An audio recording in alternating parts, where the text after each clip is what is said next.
So 25% tariff. So tariff అంటే అసలు ఏంటి? సో రాజకీయంగా మరియు ఆర్థికంగా గతంలో ఏం జరిగింది, మనం ఏం తెలుసుకోవాలి అన్ని వీడియోలో మాట్లాడుకోవడానికి ప్రయత్నిద్దాం. టారిఫ్ అంటే బేసికల్గా ట్యాక్స్ అండి. అది మనం ఏమైతే కంట్రీలోకి ఇంపోర్ట్ చేసుకుంటామో తెచ్చుకుంటామో వాటి మీద వేసే ఎడిషనల్ ట్యాక్స్ అనమాట. ఫర్ ఎగ్జాంపుల్ నేను ఐఫోన్ని మనం యూఎస్లో కొనుక్కొని ఇండియాకి వచ్చినప్పుడు కస్టమ్ డ్యూటీ వాళ్ళు ఇండియాలో మనం ఎంత డ్యూటీ వేస్తారు 37.8% అని ఒక వీడియో చేశా. అక్కడ ఈ ఐకార్డ్స్లో లింక్ చేస్తాను చూడండి. సో బేసిక్గా ఇది దేనికి వేస్తారంటే ఆ దేశం యొక్క ఆర్థిక వ్యవస్థని, ఆ దేశంలో ఉండే చిన్న చిన్న వర్తక వ్యాపారాలని ప్రోత్సహించడానికి అనమాట. సో మనం కూడా మేక్ ఇన్ ఇండియా పాలసీ అని చెప్పి ఇండియాలో ఒక నేషనల్ లెవెల్ పాలసీ ఒకటి ఉంది. చిన్న చిన్న పరిశ్రమలు ప్రోత్సహించడం ద్వారా వాళ్ళు ఎకనామికల్గా అభివృద్ధి చెంది దేశ ఆర్థిక వ్యవస్థ కూడా పెరుగుతుంది అనమాట. సో దేశ జీడిపికి ఇది ఎంతో ఉపయోగపడుతుంది. బట్ అదే వేరే దేశం నుంచి వస్తువులను తెచ్చుకుంటే మనం ఆ దేశానికి డబ్బులు పే చేస్తాం అనమాట. సో ఇప్పుడు మోస్ట్లీ మనం ఏ వస్తువులు కొన్నా మేడ్ ఇన్ చైనా అని ఉంటుంది. సో దాని అర్థం ఏంటంటే మన చైనాలో ఉండే పరిశ్రమలకి మనం కష్టపడిన డబ్బులు మనం ఆ వస్తువులు కొని మనం డబ్బులు ఇస్తాం అనమాట. సో చాలామంది ఇది అర్థం కాక మూర్ఖత్వంగా ఆ చైనా నుంచి ఆల్రెడీ వస్తువులను కొనుక్కొని మేడ్ ఇన్ చైనా ఉంది కదా అని చెప్పి దాన్ని తగలబెడతా ఉంటారు అనమాట. అది ఎంత మూర్ఖత్వం అంటే నాకు అర్థం కాదు అది. సో ఫస్ట్ కొనేటప్పుడే మనం మేడ్ ఇన్ ఇండియా వస్తువులు కొనుక్కోవాలన్నమాట. సో అప్పుడు మనం మన దేశ ఆర్థిక వ్యవస్థకి, దేశ జీడిపికి మనం సహకరించినట్టు అవుతుంది.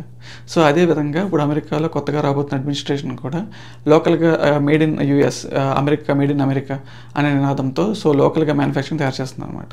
సో మెక్సికో నుంచి, కెనడా నుంచి ఏ వస్తువులను అయితే అమెరికా ఇంపోర్ట్ చేసుకుంటుందో వాటి మీద ఎక్కువ సుంకం అంటే ఎక్కువ ట్యాక్స్ ఆర్ ఎక్కువ ఈ టారిఫ్స్ విధించడం వల్ల ఇక్కడ లోకల్ ఎవరైతే కన్జ్యూమర్స్ ఉన్నారో వాళ్ళకి సప్లై చేసే రీటైలర్స్ ఎవరైతే షాప్స్ ఉంటారో వాళ్ళు ఇంపోర్ట్ చేసుకోవడం తగ్గించేసి లోకల్గా ఏదైతే ఉంటుందో లోకల్గా వాళ్ళ ఊర్లో కానీ లేదా విత్ ఇన్ ద యూఎస్ నుంచి ఇంపోర్ట్ తెచ్చుకుంటారనమాట డెలివరీస్.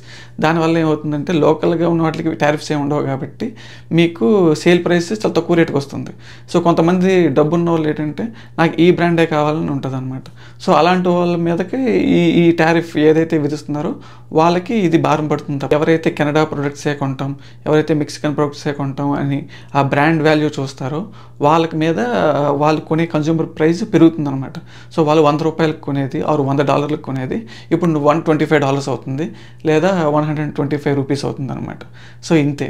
సో ట్రంప్ ఏదైతే 25% టారిఫ్స్ కెనడా మరియు మెక్సికన్ ప్రొడక్ట్స్ మీద వేశారో అది ఏమవుతుందంటే at the end consumer A consumer అయితే ఆ ప్రొడక్ట్సే కొనడానికి సుముఖత చూపిస్తున్నారో అంటే ఇంట్రెస్ట్ చూపిస్తున్నారో వాళ్ళ మీద 25% భారం పడుతుంది అనమాట. అట్ ది ఎండ్ వ్యాపారం చేసేవాడు వాళ్ళ లాభాలను తగ్గించుకోరు. అట్ ది ఎండ్ దేశం కూడా టారిఫ్ తగ్గించుకున్నప్పుడు ఎవరైతే కన్జ్యూమర్ ఉంటో కన్జ్యూమర్ పడుతుంది అనమాట. సో దీనివల్ల లోకల్ ఇండస్ట్రీస్ కానీ లోకల్ జాబ్స్ కానీ ప్రియారిటీ ఇచ్చినట్టు అవుతుంది అనమాట. సో ఇదే మేక్ అమెరికా ఫస్ట్ కానీ మేక్ అమెరికా గ్రేట్ అగైన్ కానీ లేదా అమెరికన్ ఫస్ట్ అనే నా ఛానల్ మీరు కనుక ఫస్ట్ టైం చూస్తున్నట్లయితే నా పేరు శివ అండి. Please subscribe to Shiva free spirit.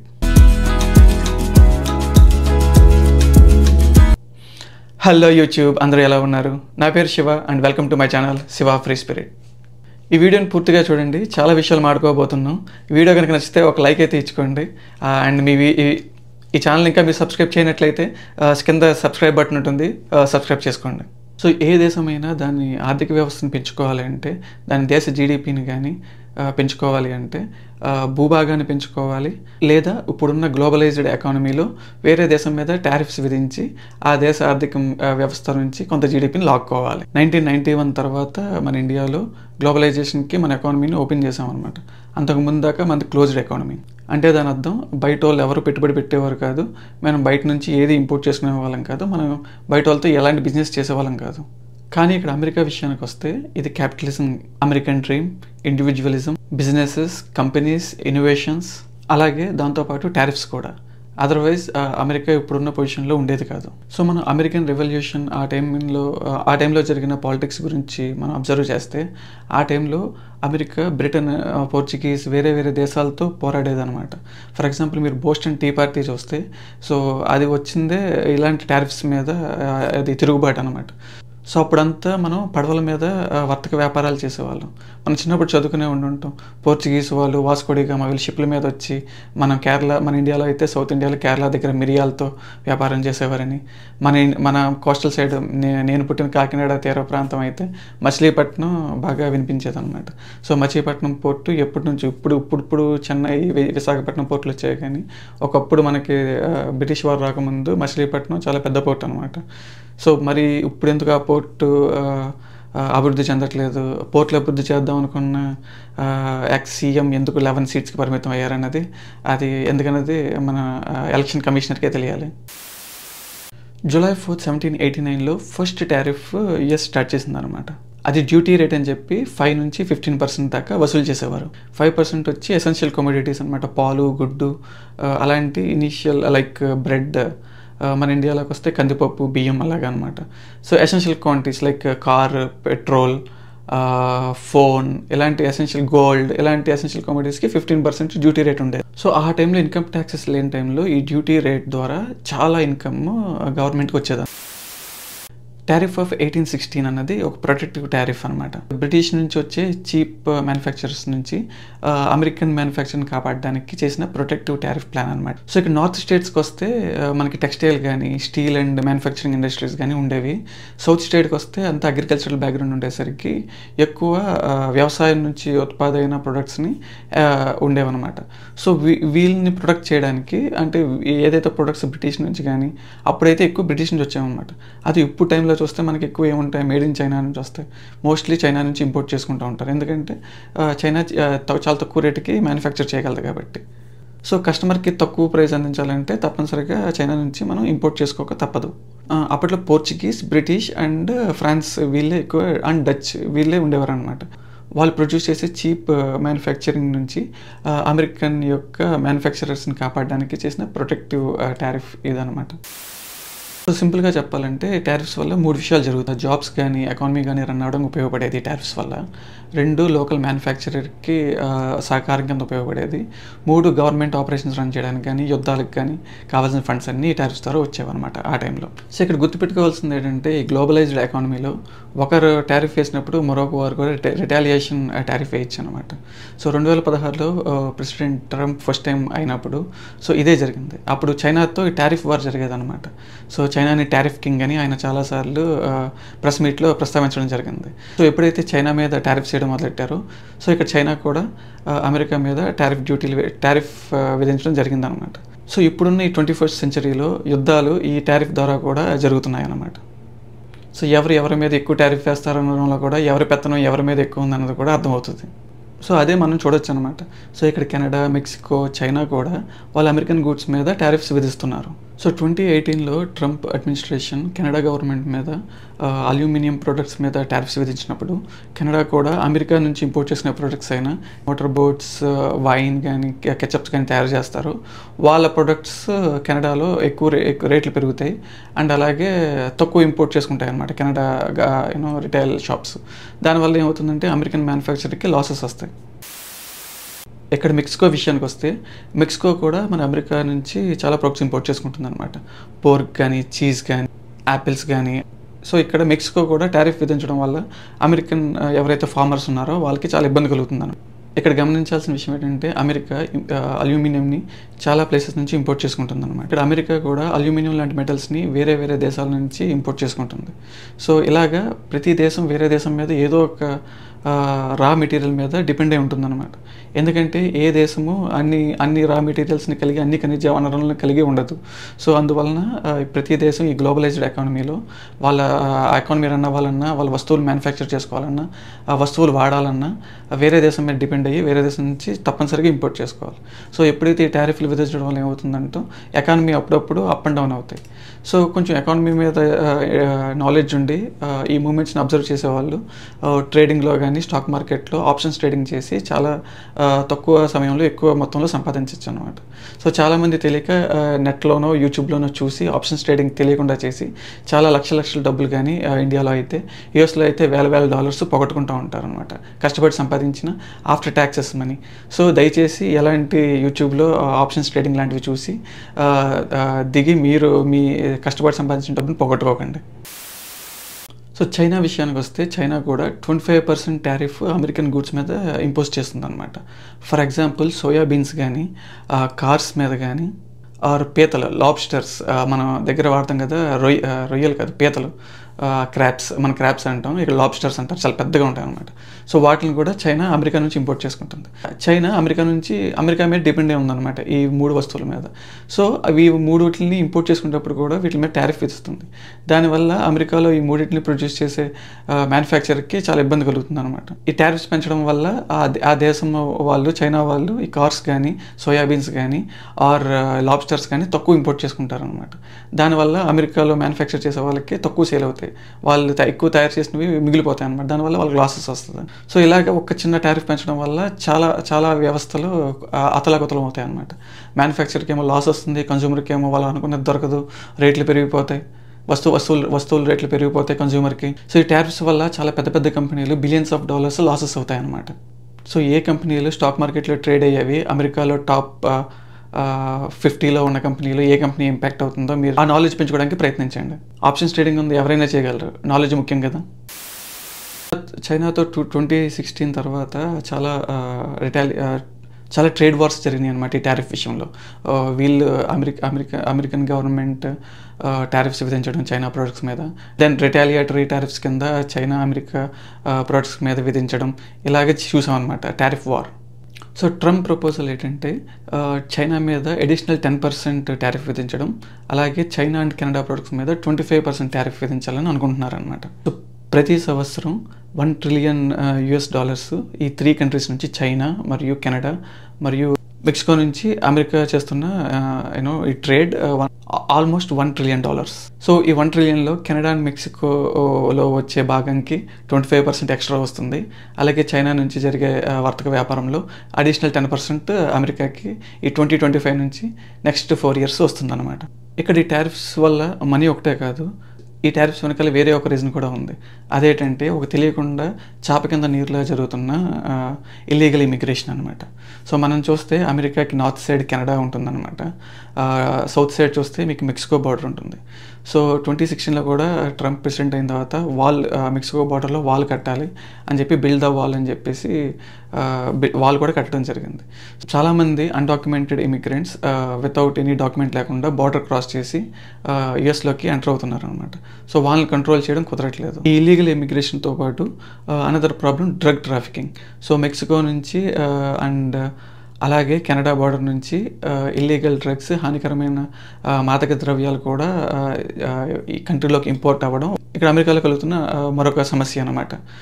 So Canada నుంచి కూడా ఇల్లీగల్ మాదక ద్రవ్యాలు దేశంలోకి రావడం గమనించి ఈ స్వాంటన్ సెక్టార్ పోలీస్ అరెస్టులు 19,000 కన్నా ఎక్కువ మందిని న్యూయార్క్ స్టేట్ మరియు కెనడా బార్డర్లో పట్టుకోవడం జరిగిందంట.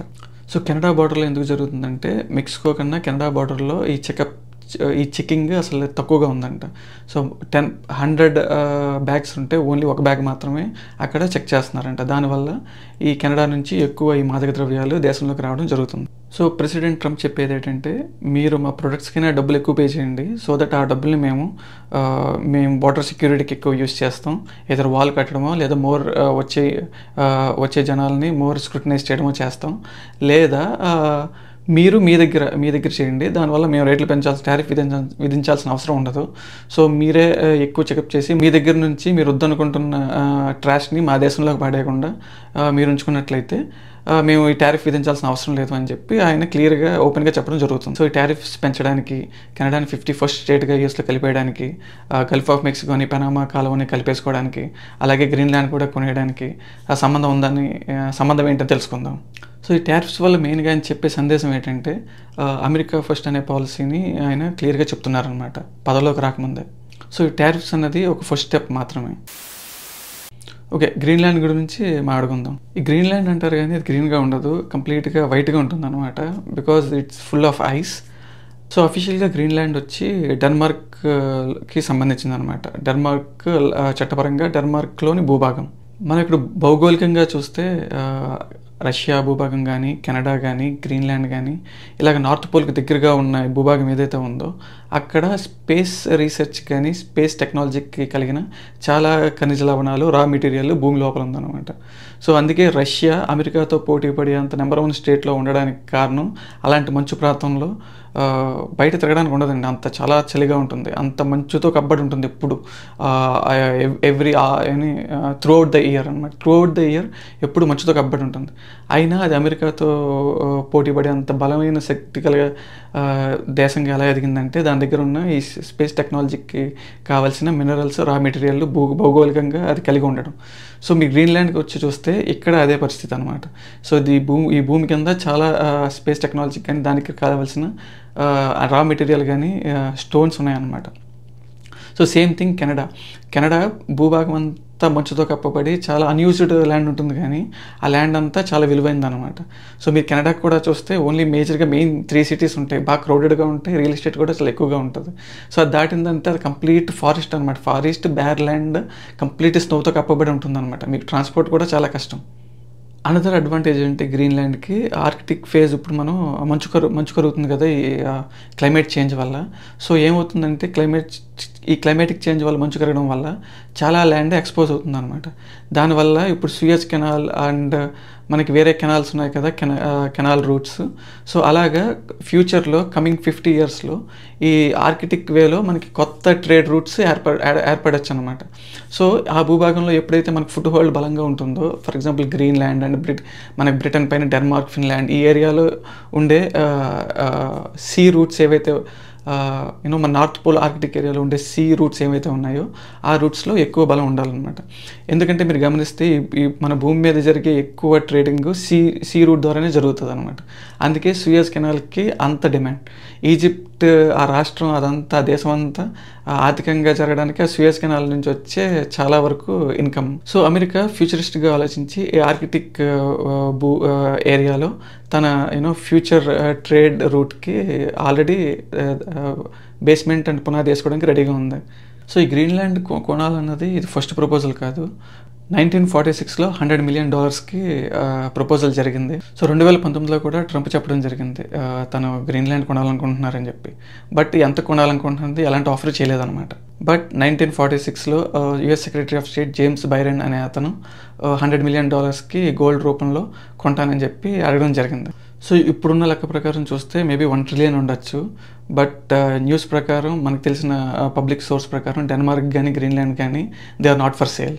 ఒకవేళ సేల్కి అయితే అమెరికా లాంటి దేశంలో యాపిల్ కంపెనీలే కొన్ని $1 ట్రిలియన్ మార్కెట్ క్యాప్ ఉన్నాయి. సో గ్రీన్లాండ్ని 1 ట్రిలియన్కి కొనడం పెద్ద కష్టమేం కాదు. సో నెక్స్ట్ వచ్చి పనామా కాలువ అనమాట. ఈ పనామా కాలువ మనం నార్త్ అమెరికాకి, సౌత్ అమెరికాకి, ఈ లాటిన్ అమెరికా 3 ఉంటాయి కదా, ఈ మూడిట్లకి ఈ ట్రేడ్ రూట్కి చాలా ముఖ్య పాత్ర పోషిస్తూ ఉంటుంది అనమాట. సో మొత్తం ఈ భూమి మీద జరిగే గ్లోబల్ ట్రేడ్లో 6% ఆ పోర్ట్ ద్వారానే జరుగుతుంది. సో 2 సముద్రాలని కలుపుతూ ఈ 2 భూభాగాలకి మధ్యలో వెళ్ళే కాలువ అనమాట పనామా కాలువ. సో ఇటుపక్క అట్లాంటిక్ ఓషన్ ఉంటుంది, ఇటుపక్క పసిఫిక్ ఓషన్ ఉంటుంది. మనకి పైన చూస్తే నార్త్ అమెరికా ఉంటుంది, కింద సౌత్ అమెరికా, మధ్యలో లాటిన్ అమెరికా. సో ఈ భూభాగంలోంచి వెళ్లకుండా ఈ కాలువ 2 సముద్రాలను కలుపుతూ ఉంటుంది అనమాట. సో గ్లోబల్ ట్రేడ్ వచ్చి 6% ఈ కాలువ ద్వారా జరుగుతుంది. సో 6%లో ఎవ్రీ షిప్ ఎంతో కొంత ఫీ పే చేయాలన్నమాట ఆ పోర్టు ఆ కాలువ ద్వారా. అలాగే రెడ్ సీ దగ్గర సూయజ్ కెనాల్, అలాగే సింగపూర్ దగ్గర మలక్కా స్ట్రైట్, ఇవన్నీ మన గ్లోబల్ ట్రేడ్లో చాలా కీలక పాత్ర వహిస్తాయి. సో ఒకప్పుడు ఈ పనామా కెనాల్ యూఎస్ చేతిలోనే ఉండేదన్నమాట ఆల్మోస్ట్ 100 ఇయర్స్. ఇది ఫ్రెంచ్ నుంచి $40 మిలియన్ కొనుక్కుంది అమెరికా ఒకప్పుడు. సో 1904వ సంవత్సరంలో అమెరికా ఫ్రెంచ్ నుంచి $40 మిలియన్ ఈ ప్రాజెక్ట్ని కొనుక్కుందన్నమాట, ఈ పనామా కాలువ ప్రాజెక్ట్ని. సో అలాగే 1904లో ఈ కెనాల్ ప్రాజెక్ట్ని అమెరికా కొనుక్కున్న తర్వాత 10 సంవత్సరాల తర్వాత 1914లో ఈ ప్రాజెక్ట్ ఓపెన్ అయిందనమాట. గ్లోబల్ ట్రేడ్ జరగడం అప్పుడు స్టార్ట్ అయింది. సో అప్పట్లో అమెరికాకి ఇది వాణిజ్యపరంగా కాకుండా మిలిటరీ పరంగా కూడా ఉపయోగపడేది అనమాట. సో ఈజీగా ఈ బేసిస్ నుంచి ఈజీగా వాళ్ళ ఆర్మీ షిప్ నేవల్ ఫోర్సెస్ని ఈజీగా ట్రాన్స్ఫర్ చేయడానికి ఈ కెనాల్ ఎంతో ముఖ్య పాత్ర పోషించింది. బట్ కాలక్రమేణా అక్కడ పనామా పీపుల్ నుంచి, లోకల్ పీపుల్ నుంచి తిరుగుబాటు రావడంతో 1977లో టోరోస్ కార్టర్ అనే ఒక ట్రీటీ జరిగిందనమాట. సో దాని అర్థం ఏంటంటే వాళ్ళు ఫుల్ కంట్రోల్ పనామా పీపుల్కి ఇవ్వడానికి అంగీకరించారనమాట. అది December 31, 1990 నుంచి ఆ కంట్రోల్ని ఫుల్గా వాళ్ళకి అప్పగించడం. ఇప్పుడు ఆ పనామా దేశానికి ఆ trade route billions of dollars every year generate చేస్తుంది. అందుకని ట్రంప్ న్యూ అడ్మినిస్ట్రేషన్ దాన్ని వెనక్కి తీసుకోవాలని ఆలోచనలో ఉంది. సో కెనడా గురించి గమనిస్తే the second largest trade partner అనమాట అమెరికాకి. సో ఇంటర్నేషనల్ రిలేషన్లో దాన్ని బైలాటరల్ పాలసీ అంటారు. సో ఈ రెండు దేశాలు వాళ్ళకు అనుగుణంగా వాళ్ళు నచ్చినట్టు మార్చుకోవచ్చు అనమాట పాలసీలు. సో ఈ బైలాటరల్ ట్రేడ్ కింద వాళ్ళు నచ్చినట్టు టారిఫ్స్ పెంచుకోవచ్చు, తగ్గించుకోవచ్చు for the interest of both countries. So ఆ రెండు దేశాలకి ఇంట్రెస్ట్కి అనుగుణంగా వాళ్ళు నచ్చినట్టు వాళ్ళు మార్పులు చేసుకోవచ్చు అనమాట. సో వాళ్ళు చేసే ఈ bilateral trade $600 billion per year. So every year $1.7 billion border cross అవుతూ ఉంటుంది అనమాట యుఎస్కి కెనడాకి మధ్యలో. సో కెనడాని 51 స్టేట్గా మార్చడం వల్ల ఈ బార్డర్స్ని చెరిపేసి నార్త్ అమెరికాలో ద బిగ్గెస్ట్ కంట్రీగా అమెరికా మారచ్చు అనమాట. సో ఇక్కడ అమెరికా కూడా 60% ఆయిల్ ఇంపోర్ట్స్ కెనడా నుంచి చేసుకుంటుంది అనమాట. సో కెనడాని కలిపేయడం వల్ల ఈ ఫారిన్ టారిఫ్స్ కూడా అమెరికా మీద పడవు. చాలా ఎక్స్పెన్సెస్ కూడా దేశ ఎక్స్పెన్సెస్ కూడా కంట్రీ ఎక్స్పెన్సెస్ కూడా తగ్గుతాయి. ఈ ఆయిల్ ఇంపోర్ట్ డ్యూటీస్ కూడా తగ్గుతాయి కెనడాని దేశంలో కలిపేసుకోవడం వల్ల. సో మీరు కనుక ఈ వీడియో ఇంకా చూసినట్లయితే ఒక లైక్ అయితే ఇచ్చుకోండి. అండ్ మీరు సబ్స్క్రైబ్ ఇంకా చేయనట్లయితే ప్లీజ్ ఒకసారి పాస్ చేసి సబ్స్క్రైబ్ చేసుకోవడానికి ప్రయత్నించండి.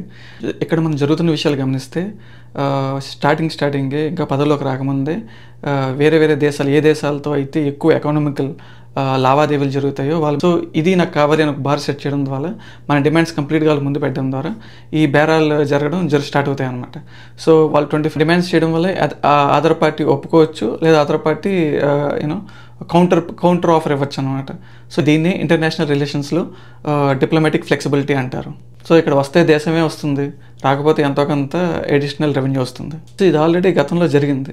సో మీరు నాఫ్తా గురించి వినుంటే సో అప్పుడు ఆల్రెడీ అది వరస్ట్ ట్రేడ్ డీల్ అని చెప్పి ట్రంప్ 2016లో ప్రెసిడెంట్ అయిన తర్వాత ఆయన చేసిన స్టేట్మెంట్. సో అలా బెదిరించడం వల్ల ఏమైందంటే తర్వాత ఆయన మార్పులు చేద్దామని ప్రయత్నించినప్పుడు రెండు దేశాలు ఒప్పుకోవడం జరిగిందనమాట.